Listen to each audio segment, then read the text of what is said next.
پیدا ہوئی اس کے ہاں وہ بچی تو بولی اے میرے رب میرے ہاں تو پیدا ہوئی ہے لڑکی، جبکہ اللہ ہی خوب جانتا ہے کہ اس نے در حقیقت کیا جنا ہے اور نہیں ہے کوئی لڑکا اس لڑکی جیسا، اور میں نے نام رکھا اس کا مریم، اور میں پناہ دیتی ہوں اسے تیری اور اس کی اولاد کو بھی شیطان مردود سے۔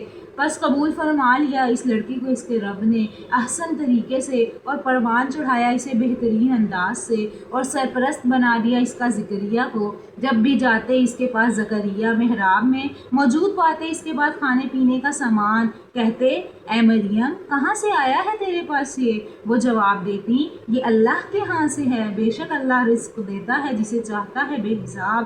اس موقع پر دعا کی زکریا نے اپنے رب سے کہ اے میرے مالک عطا کر مجھے اپنی قدرت خاص سے اولاد پاکیزہ، بے شک تو ہر ایک کی دعا سننے والا ہے۔ بس آواز دی اسے فرشتوں نے جبکہ وہ کھڑا نماز پڑھ رہا تھا محراب میں کہ بے شک اللہ بشارت دیتا ہے تم کو یحییٰ کی، جو تصدیق کرنے والا ہوگا کلمہ من اللہ عیسیٰ کی، اور سردار پارساں نبی اور صالحین میں سے ہوگا۔